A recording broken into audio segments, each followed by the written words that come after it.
bokk na le conseil des ministres ma ni kon nag Ousmane Sonko d'essayer daal di profito pour daal di sant ak gërëm li nga xam ne que moo di sénégalais yi mu doon sa première réaction ginnaaw sa victoire bu yaatu bi nga xam ne am na ko saanuk assemblée nationale. Pastef ñu ne am na fa li nga xam ne que moo di 131 députés des na dik suñu mu gën a yaatoo par rapport ak wàllu wu nu mel suñu ay ponk yi itam si nar a gën a fës bokk na ki nga xam ne que moo di Thierno Bocoum sortie bi nga xam ne itam def na ko exactement si coalition Sàmm Sa Kàddu waaye itam na coalition bi daal di mujjee des na ko daal di faram-fàccee si nu mu gën a yaatoo di daal di yegg si itam si ki nga xam ne que moo di Barthélémy Diaz booba tey nag déggatuñu ko exactement qu'est-ce qui justifie exactement son absence. c'est-à-dire waaye itam leen daal di ñëw si nga xam ne que mu di le pôle judiciaire financier sénégalais yi itam li ñu doon daal di xaaree ni mooy Arfan tamit mbiru Moustapha Diakhaté Arfan dañ ko daal di dégluwaat mu daal di indiwaat ay poom parce que démb su bëri interpellé nañu si par rapport ak li nga xam ne que mu di la sortie de Moustapha Diakhaté loolu itam di c'est-à-dire suñu mu gën a yaatoo mais tout d'abord da nga koy daal di commencer ak li nga xam ne que moo di la première réaction bu Ousmane Sonko démb mu daal di koy amal exactement foofu saa nu ko conseil des ministres Ousmane Sonko n'a pas tardé ñëwaat suñu mu gën a yaatoo si ndam li nga xam ni itam am na ko jëmale si élection législative yi ki nga xam ne que moo di Ousmane Sonko di kan suñu mu gën a yaatoo si di félicité boobu di plébiscite bi nga xam ni itam askan wi renouvelé nañ ko ni ki li nga xam ne que moo di le 17 novembre si urne yi Ousmane Sonko mu daal di jàpp ni itam sénégalais yi voté neen benn ko projet de transformation systématique du pays bi nga xam ni itam moom le président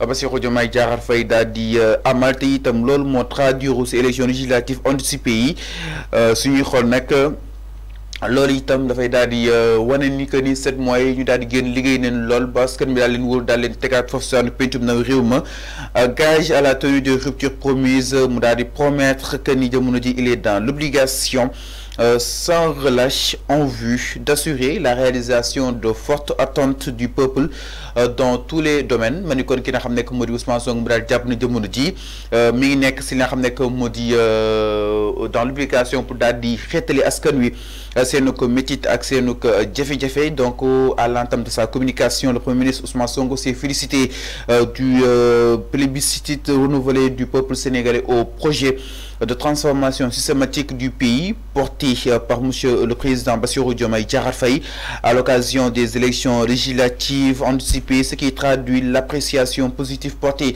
sur les réalisations enregistrées au cours des 7 premiers mois du pouvoir, gage à la tenue des ruptures promises. Il a souligné l'obligation d'œuvrer sans relâche en vue d'assurer la réalisation des fortes attentes du peuple dans tous les domaines, a lâché Ousmane Sonko hier en conseil des ministres. Alors enfin naka na daal di jàngatee Ousmane Sonko li nga xam ni itam yëkki na ko mu nekk sa première réaction li mu si gën a jàpp mooy jamono ji nee na il est dans l'obligation justement d'œuvrer sans relâche en vue d'assurer la réalisation de fortes attentes.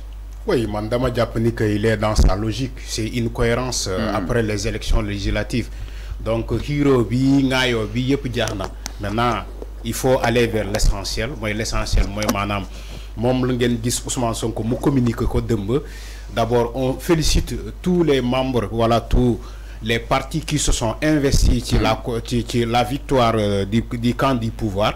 Donc comme élection yi jeex na donc il faut une réaction ou bien il faut un discours boo xamante ne un discours rassurant.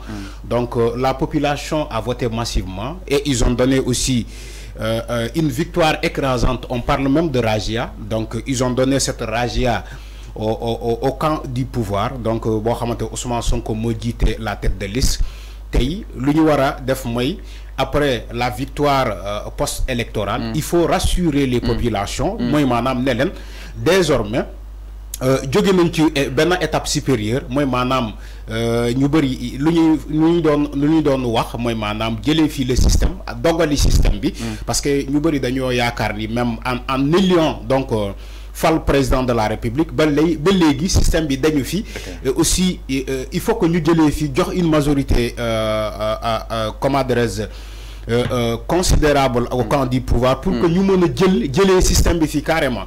Donc loolu population bi def na ko léegi Ousmane Sonko lu mu mën a communiquer wax naa ko sànq mooy maanaam wax population bi ni désormais il a même dans son communiqué dit que ils vont commencer à mettre en place la vision Sénégal de 2050. Il l'a dit dinañu commencer à poser les jalons mooy maanaam ci secteur bu ne ñoom le pouvoir et le président de la République Bassirou Diomaye Faye dans sa feuille de route donc dans sa politique donc d'aujourd'hui boo xamante ne woote na ko à travers leur slogan jub jubal jubanti bi et aussi le changement systémique et aussi le projet bu ñu doon wax 2050 ñu ne ñoom désormais ils vont projeter donc ce projet là pour Sénégalais yëpp mën a gis seen bopp parce que aussi mënoo wax rupture ba pare ngay continuer di wax ay waxu politique donc c'est révolu déjà politique bi nañ ko tegee de côté daal di jublu vers l'essentiel. Je crois que c'est boo dégluwee sax sénégalais fan yi dañuy ne léegi jeex na nañu farlu désormais ci liggéey bi donc je crois que Ousmane Sonko moom il a réitéré ses propos allant dans ce sens. Serigne Fallou. Alors donc mi noonu Ousmane Sonko il a réitéré ses propos allant dans ce sens exactement aussi ki nga xam ne que moo di le président Bassirou Diomaye Diakhar Faye félicité na ko foofu saanu que li nga xam ne que mooy conseil des ministres enfin les félicitations du président envers Ousmane Sonko naka na ko daal di jàngatee. Oui, c'est tout à fait normal. C'est évident parce que maa ngi dégg Zahra Iyane Thiam dina non président waru ko woon def on l'a jamais vu depuis 1960 dama ne Zahra on l'a jamais vu quand même. dama ne Zahra Iyane Thiam elle se trompe. C'est pas comme non c'est pas comme ça. Macky Sall il a félicité ses ministres.